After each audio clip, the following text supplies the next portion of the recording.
l'Angleterre marque un deuxième but, Harry Kane. Lui est le seul à ne pas célébrer le but d'Harry Kane quand même. C'est plus un jeune homme, Edgar, finalement. C'est un gars quand même qui a une certaine maturité, expérience, qui est encore un petit peu dérangé par ses humeurs malgré son expérience.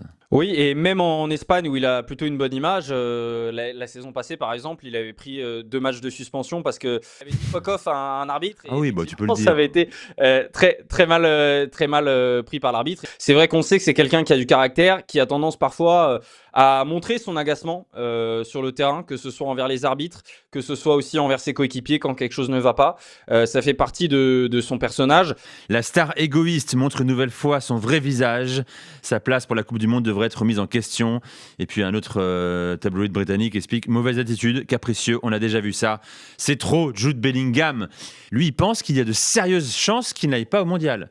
Ça nous paraît fou, vu de France, évidemment. Le fait de vivre en vase clos pendant un certain temps dans une compétition internationale qui fait que, oui, son comportement pourrait poser problème. Après, honnêtement, se passer d'un joueur comme Bellingham, je trouve ça très compliqué, surtout quand on voit, alors il n'avait pas été non plus le joueur de l'Euro 2024 où l'Angleterre avait été en finale. Exactement. Mais il avait quand même marqué des buts importants, dont ce fameux retourné qui permet à l'équipe d'Angleterre de passer le tour.